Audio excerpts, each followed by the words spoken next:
Réagissez avec Benoît Dutrisac par courriel. dutrisac@commercialcube.radio. Superbe, sublime, merveilleuse. Sauf que ce gars-là est quand même rationnel et pragmatique. Et ça pose un très grave problème.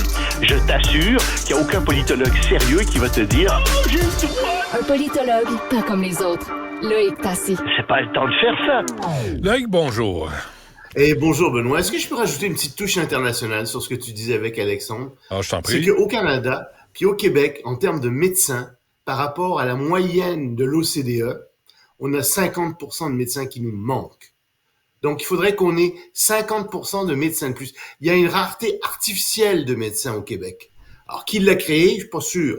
Mais il nous manque 50% de médecins. Alors, avec 50% de médecins qui nous manquent, c'est facile, forcément. On a des problèmes de liste d'attente un peu partout. Puis c'est facile pour les médecins d'aller au privé. C'est facile pour les médecins d'augmenter leurs tarifs. Il en manque 50%.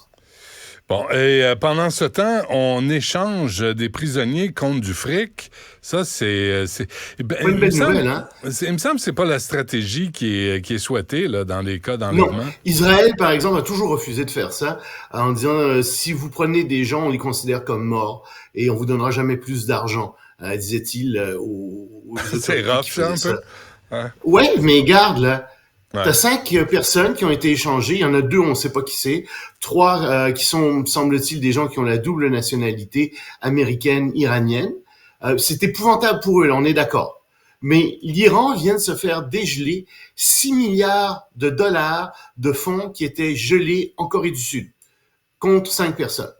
Et au même moment, t'as des gens aux États-Unis, des diplomates, qui disent « Ah oui, mais on accuse toujours l'Iran d'être un État terroriste et de soutenir le terrorisme à travers le monde. » Question, qu'est-ce qu'ils vont faire avec le 6 milliards de dollars?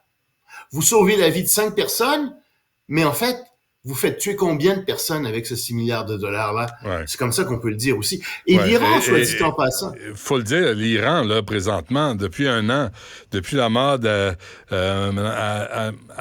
j'oublie son nom, la jeune iranienne qui a été tuée parce qu'elle portait mal le voile. Je veux pas dire son nom, je veux pas me tromper, mais je veux dire, c'est un État voyou, là, on le sait. C'est un État terroriste et la population est montée contre les dirigeants, contre les mollahs. Ils en ont contre le régime religieux. Ils veulent foutre ça dehors. Ils veulent se débarrasser du voile. Ils veulent se débarrasser de cette théocratie. Mais évidemment, ceux qui ont les armes, c'est les mollahs. Alors ils font tirer sur la population, etc. Ça, c'est un autre problème. Mais au niveau international, ce régime iranien soutient des actions terroristes à travers le monde. Ça fait des morts. Et en plus, ils sont en train de construire une bombe atomique et ils ont fort probablement suffisamment d'uranium enrichi pour en faire exploser. Et plus que ça, le tiers des inspecteurs internationaux viennent d'être interdits la semaine dernière de séjour en Iran. Ils n'ont plus le droit d'inspecter plein de sites. Et on leur donne 6 milliards de dollars en échange de 5 personnes. Puis ça aura aucun impact négatif. Quand tu mènes une bonne vie, Loïc, t'as des faveurs en retour. Ouais. Ben oui, puis l'argent appartenait aux Iraniens de toute façon, et patati et patata. Puis Biden va pouvoir aller aux États-Unis dire à ses électeurs, regardez, j'ai réglé le problème, ça faisait des années que ça traînait. Ouais. Oui, tu l'as réglé en créant un problème encore plus grand, encore plus grave. Ouais. Donc c'est pas ce que j'appelle régler un problème, c'est épouvantable de faire ça et ça donne un très mauvais exemple. Ouais, acheter la paix, ça marche pas toujours, hein? Non, ça marche pas du tout dans ce cas-là. Il n'y a rien acheté. Tout ce qu'il a fait, c'est donner. Et l'Iran va continuer à prendre des otages, hein, parce que c'est leur politique générale. Ils prennent. Ben oui, c'est payant. Ben oui. Ils vont continuer à le faire. Ce qui se passe en Italie, là, Lampedusa, l'île Lampedusa, ils sont quoi, 6 000 là-dessus? Puis ils sont 6 000 personnes. Ils sont rendus 11 000. Enfin, aux dernières nouvelles, quand j'ai commencé à suivre ça, je pense vendredi, il y en avait 6 000, puis ça a monté. On s'est rendu à 11 000 personnes. Non, je parlais des résidents, les résidents de l'île. Ils sont 6 000 sur l'île. Ouais. 6 000 sur l'île. Et là, ils sont rendus à 11 000? 11 000 réfugiés, entre guillemets, ou immigrants illégaux qui viennent d'arriver sur l'île, qui ont débarqué. La plupart des gens qui viennent d'Afrique subsaharienne. Puis évidemment, la première ministre d'Italie dit, écoutez, on n'est pas capable d'arriver à accommoder tous ces gens-là. Alors la présidente de la Commission européenne est allée sur place, puis elle a dit, il faut qu'on répartisse les immigrants à travers tous ces pays. On va en envoyer chez vous. Ouais, c'est ça. Mais le problème, c'est ça, qu'est-ce qu'on fait avec ça? C'est parce que avec les changements climatiques, avec les régimes pourris qu'il y a dans cette région-là, avec l'État islamique, avec tout ça, avec la démographie galopante qu'il y a dans ces pays, bien entendu que la pression démographique va continuer à augmenter. Mais ce sont que t'as vu les images, Loïc, là? On ne parle que de jeunes hommes. Là. Ils laissent derrière des femmes, des enfants. C'est pas vrai, là, que c'est des réfugiés. Amener des femmes, amener des enfants, c'est des vraies situations de guerre ou de famine. Mais là, tout à coup, c'est que des jeunes hommes.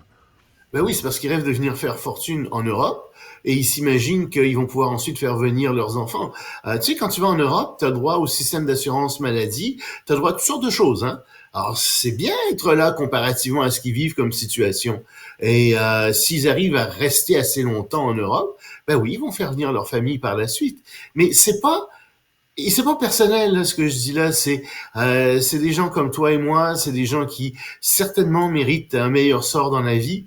Mais on peut pas aider toute la misère du monde. C'est pas des gens qui ont des diplômes qui sont très forts. C'est des gens qui ont une 6e année ou plus. Mais il faut pas faire d'angélisme non plus. Il y a du bon monde partout, mais il y a des crapules partout aussi. Là. Il y a des crapules aussi. Ah oui, certainement. Mais ce que je veux dire, c'est que nos pays, les pays industrialisés, essaient de sélectionner des immigrants, essaient d'amener des gens qui vont apporter quelque chose, qui ont un métier, qui ont des études, qui vont apporter quelque chose, en d'autres termes, dont on a besoin. Puis ces gens-là, souvent, ils sont obligés de prendre 1 an, 2 ans, 3 ans, 5 ans avant d'arriver ici. Mais les autres, là, ils passent devant la file d'attente. Ils passent devant tout le monde. Et ce ne sont pas des gens en général. Il y en a qui le sont.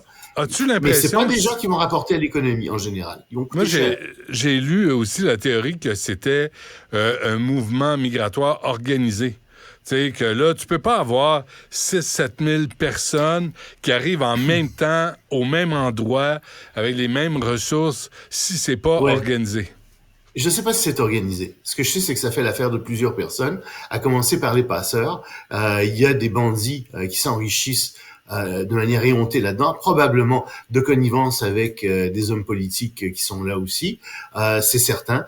Puis en même temps, je pense qu'il y a des dirigeants qui regardent ça et puis qui se disent, de toute façon, notre population est beaucoup trop grande, alors n'importe quelle ponction de population, c'est bon pour nous, parce que ça nous débarrasse d'un certain nombre de personnes qui sont là en trop. Donc, je sais pas si c'est organisé comme tel, mais je te dirais, ça fait l'affaire de beaucoup, beaucoup de monde. Puis ça fait l'affaire aussi de l'État islamique qui est très heureux, puis et d'Al-Qaïda, ils sont très actifs dans la région, qui disent, ça fout le bordel en Europe, c'est merveilleux. Puis ça fait passer les Européens pour des sans-cœurs. Ça, c'est merveilleux aussi. Ouais. Ben oui, mais regarde, c'est comme ici, tu sais, nos services, nos logements sont débordés parce qu'on a trop d'immigrants. Une des causes. Pas la seule, mais c'est une des causes. Même chose, tu parlais de l'assurance maladie. Oui, mais il y en a qui sont des immigrants qui viennent d'arriver puis qui ont besoin de médecins, etc.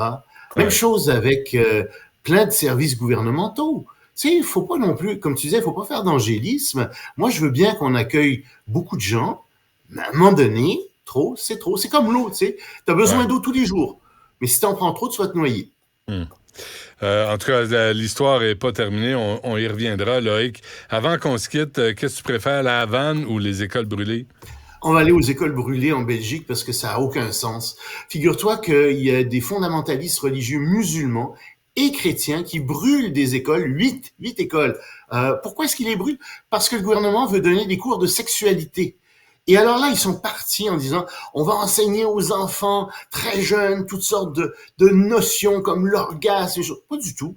C'est 400 experts qui se sont réunis, c'est 150 experts qui se sont réunis, qui ont interrogé 400 enfants, qui ont dit, nos enfants, à partir de tel âge, ont besoin de tel renseignement, etc.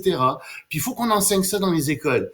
Mais alors, ils sont partis en peur. T'as ces fondamentalistes religieux qui sont rejoints par toutes sortes de conspirationnistes, les gens, tu sais, qui étaient contre les vaccins, qui sont les climato-sceptiques, etc. Ils font aussi partie de ce mouvement-là et qui demandent qu'il n'y ait pas de cours de sexualité dans les écoles.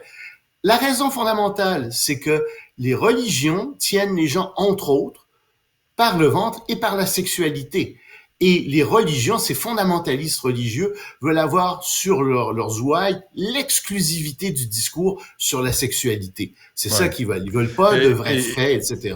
Ils vont pas juste protester, là. Ils sacrent le feu aux écoles. Aux écoles. C'est con. C'est d'une violence, là. Ils ont recours à la violence comme c'était mais c'est une religion. C'est des religions de paix. Hein? Ce sont toutes des religions de paix. J'oublie. Faut le savoir. Hein. Merci, Loïc, de me rappeler à l'ordre. Ouais, parce que des fois, ça m'échappe. Là. Qu'est-ce que je te dis? Merci, Loïc. On se reparle demain. Salut. Ciao.